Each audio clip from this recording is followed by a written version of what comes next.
Hello friends, मैं सुलेखा गुप्ता। आज हम पढ़ रहे हैं बीए सेकेंड ईयर का चैप्टर का नाम है हमारा प्रश्नावली। तो जैसे कि हमको नाम से ही विदित होता है, नाम से ही पता चलता है कि प्रश्नावली यानी कि एक प्रश्नों की सूची।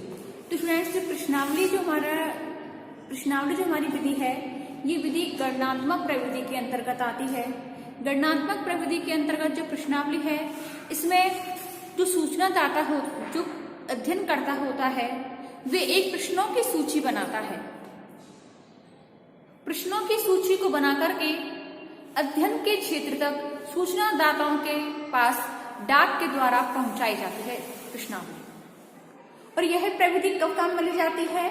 जब अध्ययन क्षेत्र बहुत बड़ा होता है या सूचनादाताओं की संख्या बहुत अधिक होती है, या किसी कंडीशन में वह स्वयं वहां पर जाकर सूचनाओं को एकत्रित नहीं कर पाता है, तब जाकर के यह प्रश्नावली प्रविधि का प्रयोग किया जाता है। जो प्रश्नावली प्रविधि है, यह बहुत ही सस्ती प्रविधि है, क्योंकि इसमें आने जाने का खर्च बच जाता है, रहने करने का खर्च बच जाता है, और कोई भी प्रविधियां काम में लेनी पड़ती हैं तो उनका खर्च बच जाता है। यानी कि बहुत सस्ते में यह प्रश्नावली प्रविधि के द्वारा अध्ययन क्षेत्र सीमित होता है, यानी बहुत सस्ते में निपट जाता है। प्लस इसी के साथ साथ समय भी बहुत कम खर्च होता है, क्योंकि जब बहुत सारी प्रश्नावलियां हैं उनको डाक के द्वारा एक साथ सूचनादाताओं को पहुंचा देते हैं, तो सूचनादाता स्वयं उन प्रश्नों के आंसर हाँ या ना में जिस प्रकार के उनके आंसर होते हैं उनको भर करके स्वयं सूचनादाता उनको वापस भेज देते हैं, जिससे कि उन्हें ना तो धन खर्च होता है और ना ही उनका अधिक समय खर्च होता है। तो इस प्रकार से हमारी जो प्रश्नावली अनुसूची है, प्रश्नावली प्रविधि है, इसका प्रयोग करके अध्ययनकर्ता गणनात्मक प्रविधि के अंतर्गत अध्ययन करता है। यह बहुत ही सरल और सस्ती प्रविधि है। अब हम देखते हैं कि प्रश्नावली है क्या, या प्रश्नावली किसे कहते हैं। तो प्रश्नावली विषय या समस्या से संबंधित अनेक प्रश्नों की सूची है। यानी कि प्रश्नावली जो है वह विषय या समस्या से संबंधित अनेकों प्रश्नों की सूची होती है, जिसे अध्ययनकर्ता सूचनादाताओं के पास डाक के द्वारा भेजता है। जो अध्ययन करता होता है वो सूचनादाताओं के पास प्रश्नों की सूची को डाक के द्वारा भेजता है, और तब सूचनादाता उसे स्वयं भरकर पुनः लौटाते हैं। यानी कि सूचनादाता होते हैं वो प्रश्नावलियों के प्रश्नों को भर करके उन्हें वापस से डाक के द्वारा वापस भेज देते हैं। इसे डाक द्वारा प्रेषित प्रश्नावली भी कहते हैं। यानी कि इसका दूसरा नाम क्या है? डाक द्वारा प्रेषित प्रश्नावली। अब बोगार्डस प्रश्नावली के बारे में क्या कहते हैं, इनके अनुसार प्रश्नावली की परिभाषा क्या है? बोगार्डस के अनुसार प्रश्नावली विभिन्न व्यक्तियों को उत्तर देने के लिए प्रेषित की गई प्रश्नों की एक सूची है। बोगार्डस के अनुसार प्रश्नावली विभिन्न व्यक्तियों को उत्तर देने के लिए प्रेषित की गई प्रश्नों की एक सूची है। यानी कि इसके द्वारा व्यक्ति उत्तर देने के लिए उनके पास सूचनादाताओं के पास प्रश्नों की एक सूची भेजी जाती है, जिसके द्वारा सूचनादाता प्रश्नों के उत्तर कर देते हैं। अब आते हैं प्रश्नावली के प्रकार की। प्रश्नावली होती कितने प्रकार की है, तो इसको देखने से पहले हम देखेंगे प्रश्नावली होनी कैसी चाहिए, प्रश्नावली की विशेषताएं क्या है, ये प्रश्नावली किस तरह से होनी चाहिए। तो इसके अंतर्गत सबसे पहला पॉइंट आता है प्रश्नों के उत्तर हाँ या ना में दिए जा सके, ऐसे प्रश्न सम्मिलित होने चाहिए। यानी कि अध्ययन करता होता है उसको ऐसे प्रश्नों की सूची बनानी चाहिए, ऐसे प्रश्नों को भेजना चाहिए जिसमें कि उत्तर हाँ या ना में दिए जा सके। ऐसे प्रश्नों को जहां तक कोशिश करना चाहिए कि हम ऐसे प्रश्नों को सम्मिलित करें इसके आंसर हाँ या ना में दिए जा सके। दूसरा आता है प्रश्न सरल और बोधगम्य हो, जिससे कि सूचनादाताओं को कोई भी परेशानी ना हो प्रश्नों के उत्तर देने में। लंबे लंबे प्रश्नों से बचा जाना चाहिए कि अपने प्रश्न अगर लंबे लंबे होंगे तो सूचनादाता जो होते हैं वो बोर हो जाते हैं, इसलिए प्रश्न छोटे छोटे होने चाहिए और सरल होने चाहिए। प्रश्नावली संक्षिप्त होनी चाहिए। अगर हमारे प्रश्नों की संख्या कम होगी तो सूचनादाता उनको भर सकेंगे, और प्रश्नों की संख्या अगर ज्यादा होगी, बड़ी होगी प्रश्नावली हमारी, तो सूचनादाता प्रश्नों के उत्तर देने से बचेंगे, यानी प्रश्नों के उत्तर नहीं दे पाएंगे।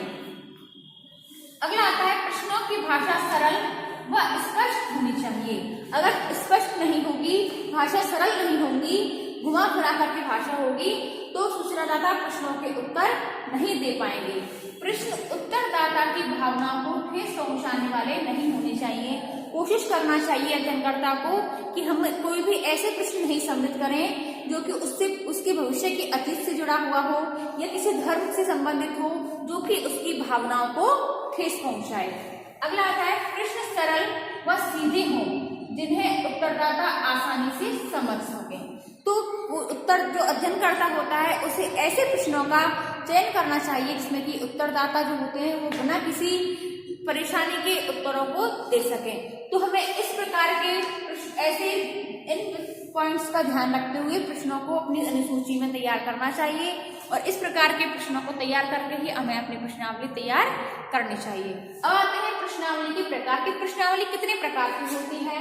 तो इसमें आते हैं तथ्य संबंधी प्रश्नावली, मत एवं मनोवृत्ति संबंधी प्रश्नावली, संरचित प्रश्नावली, असंरचित प्रश्नावली, बंद, सीमित या प्रतिबंधित प्रश्नावली, खुली, असीमित या अप्रतिबंधित प्रश्नावली, चित्रमय प्रश्नावली, मिश्रित प्रश्नावली। तो सबसे पहले हम देखते हैं तथ्य संबंधी प्रश्नावली। तो तथ्य संबंधी प्रश्नावली यानी कि ये क्या होती है, इसके अंतर्गत कैसे प्रश्नों का सम्मिलित किया जाता है, कैसे प्रश्न होते हैं। तो इस प्रश्नावली का उपयोग किसी समूह की सामाजिक आर्थिक दशाओं से संबंधित तथ्यों का संग्रह करने के लिए किया जाता है।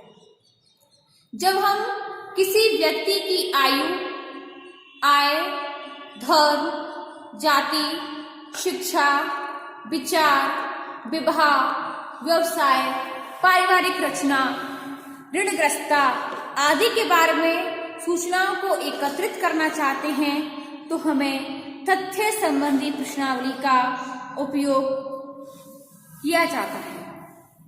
दूसरा आता है मत एवं मनोवृत्ति संबंधी प्रश्नावली। तो इस प्रश्नावली के अंतर्गत जब हम किसी विषय पर सूचनादाता की रुचि, उनकी राय, मत, विचारधारा, विश्वास एवं दृष्टिकोण जानना चाहते हैं तो हमें इस प्रकार की प्रश्नावली का उपयोग करना चाहिए। बाजार सर्वेक्षण, जनमत संग्रह, विज्ञापन तथा टेलीविजन एवं रेडियो कार्यक्रमों के बारे में लोगों के विचार जानने के लिए इसी प्रकार की प्रश्नावली का निर्माण एवं प्रयोग किया जाता है। अगला आता है संरचित प्रश्नावली। संरचित प्रश्नावली यानी कि इस प्रकार की जो प्रश्नावली होती है उसका प्रयोग, प्रश्नावली का निर्माण अनुसंधान प्रारंभ करने से पहले ही कर लिया जाता है। इसमें प्रश्नों की भाषा, शब्द, वाक्य ये सब पहले से ही तय कर लिए जाते हैं, जिनमें अनुसंधानकर्ता अथवा साक्षात्कारकर्ता को अनुसंधान के दौरान परिवर्तन करने की कोई छूट नहीं होती। जो हमने जिस प्रकार से कोई भी कार्य स्टार्ट कर दिया तो हमें वैसे ही करना है, हम उसमें कोई सुधार नहीं कर सकते, कोई भी किसी प्रकार का और उसमें सुधार नहीं कर सकते हैं। इसमें प्रश्नों का क्रम भी पहले से ही निर्धारित हो जाता है। इस प्रकार की प्रश्नावली का मुख्य उद्देश्य सुनिश्चित एवं समरूप उत्तर प्राप्त करना होता है। संरचित प्रश्नावली को परिभाषित करते हुए श्रीमती पीवी यंग कहती हैं कि संरचित प्रश्नावली वह होती है जिसमें कि निश्चित, ठोस या पूर्व निर्धारित प्रश्नों के अतिरिक्त ऐसे आवश्यक सीमित प्रश्न भी होते हैं, चाहे वो प्रतिबंधित हो या अप्रतिबंधित हो। जब उत्तरदाताओं द्वारा दिए गए उत्तर अपर्याप्त या अस्पष्ट या अपूर्ण होते हैं तो साक्षात्कारकर्ता को अतिरिक्त प्रश्नों को पूछने की छूट दे दी जाती है। कि ये साक्षात्कारकर्ता जो होता है उसके द्वारा जो प्रश्नावली बनाई गई थी लेकिन उससे पूरे निष्कर्ष प्राप्त नहीं होते हैं, तथ्य नहीं प्राप्त होते हैं, तो उनके अलावा भी कुछ और प्रश्न पूछ सकता है, ये उसको छूट दी गई होती है। उनके आधार पर उपकल्पना का भी निर्माण किया जाता है, जिससे कि प्राथमिक तथ्यों का संकलन करना सही रहता है। इसके बाद आता है असंरचित प्रश्नावली। तो असंरचित प्रश्नावली में पहले से ही प्रश्नों का निर्माण नहीं किया जाता है, बल्कि केवल उन विषयों का उल्लेख किया जाता है जिनके बारे में सूचनाएं संकलित करनी होती हैं। इस दृष्टि से असंरचित प्रश्नावली साक्षात्कार पथ प्रदर्शिका के समान होती है। असंरचित प्रश्नावली साक्षात्कार पथ प्रदर्शिका के रूप में लक्षित की जाती है, जिनका उद्देश्य निश्चित विषय वस्तु क्षेत्रों को रखना और शुद्धता भी होता है। प्रश्नावली में साक्षात्कार नहीं होता है, क्योंकि जो प्रश्नावली होती है वे डाक के द्वारा प्रेषित की जाती है। असंरचित प्रश्नावली अनुसूची का ही एक रूप होता है, इसलिए यह किया जाता है। असंरचित प्रश्नावली का प्रमुख गुण इसका लचीलापन होता है। इसमें अनुसंधानकर्ता अनुसंधान के तरीकों में परिवर्तन कर सकता है। संरचित प्रश्नावली में उत्तरदाता उत्तर देने में बंधा होता है, जबकि असंरचित प्रश्नावली में उत्तरदाता खुलकर अपने को अभिव्यक्त करता है। सूचनादाता के विश्वासों, दृष्टिकोण एवं विचारों को जानने के लिए इस प्रकार की प्रश्नावली अधिक उपयोगी होती है। अगला आता है बंद, सीमित या प्रतिबंधित प्रश्नावली। तो इस प्रकार की प्रश्नावली में प्रश्नों के सामने कुछ निश्चित वैकल्पिक उत्तर लिखे होते हैं और उत्तरदाता को उनमें से ही उत्तर छांटकर लिखने होते हैं। जैसे कि आपके क्वेश्चंस में आते हैं, ऑब्जेक्टिव क्वेश्चन आते हैं आवासावा के रूप में, तो इस प्रकार के ही वैकल्पिक उत्तर दिए गए होते हैं। तो सूचना उत्तरदाता को उन वैकल्पिक उत्तरों में से ही उत्तर छांटकर एक लिखना होता है। इस प्रकार ऐसी प्रश्नावलियों में प्रश्नों के उत्तर सीमित कर दिए जाते हैं। उत्तरदाता को स्वतंत्र राय देने की छूट नहीं होती है और न ही उत्तर देने की।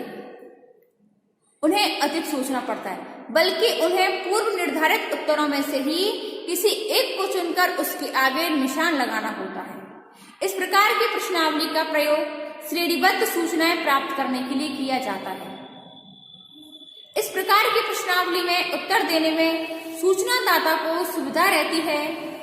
उसे अधिकांश में हाँ या ना में ही उत्तर देने होते हैं और उत्तर देने की जटिलता से वह मुक्त हो जाता है।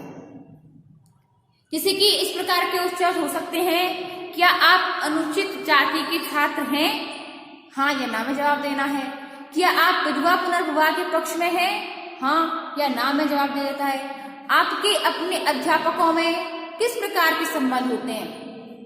मधुर, सामान्य या तनावपूर्ण? तो इस प्रकार से आप तीनों ऑप्शन में से कोई एक छांट सकते हैं। तो इस प्रकार से हम प्रश्नावली के द्वारा भी सूचनाओं को एकत्रित कर सकते हैं। तो यानी कि अब आता है खुली, असीमित या अप्रतिबंधित प्रश्नावली।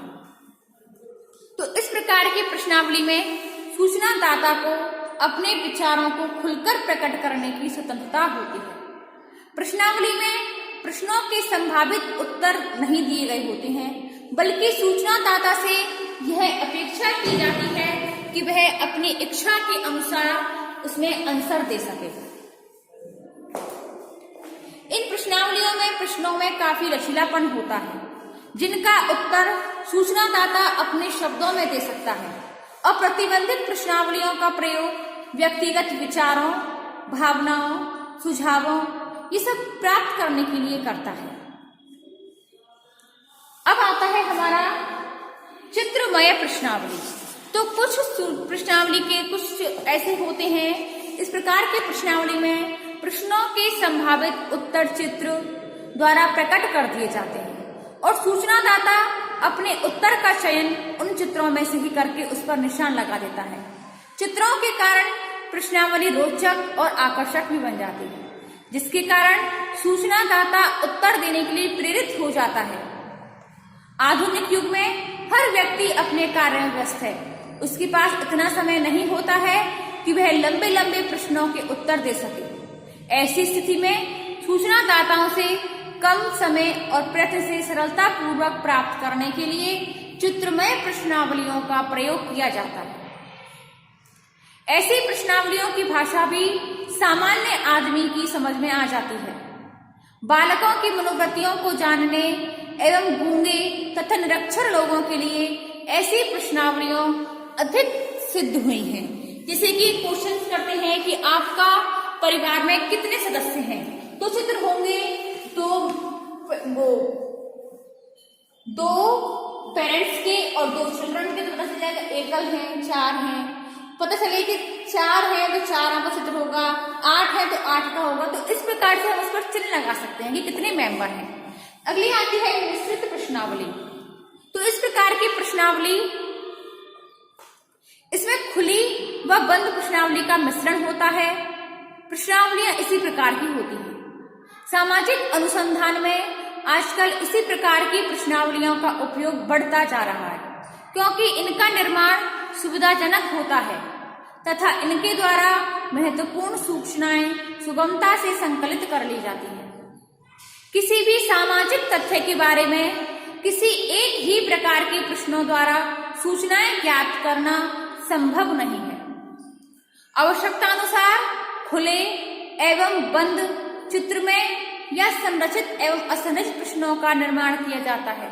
ऐसी प्रश्नावलियां कम और अधिक शिक्षक दोनों के लिए उपयोगी होती हैं, स्पष्ट होती हैं, सटीक उत्तर के साथ साथ उत्तरदाता की स्वतंत्र प्रचार जानने में भी सहायक होती हैं। तो स्टूडेंट्स, आज की हमारी जो वीडियो है वो है प्रश्नावली को लेकर के। प्रश्नावली में किसे कहते हैं, प्रश्नावली कैसी होनी चाहिए, प्रश्नावली कितने प्रकार की होती है या किस किस तरीके से होती है। तो ये हमारा चैप्टर भी अधूरा है। इससे आगे हम इसका जो आगे का जो चैप्टर है, लेसन है, जो अध्याय है, जो बाकी बचा हुआ है, इसके चरण हैं, गुण हैं, दोष हैं, सीमाएं हैं, तो वो हम देखेंगे अपनी नेक्स्ट वीडियो में। तो स्टूडेंट्स, आज के लिए बहुत बहुत धन्यवाद।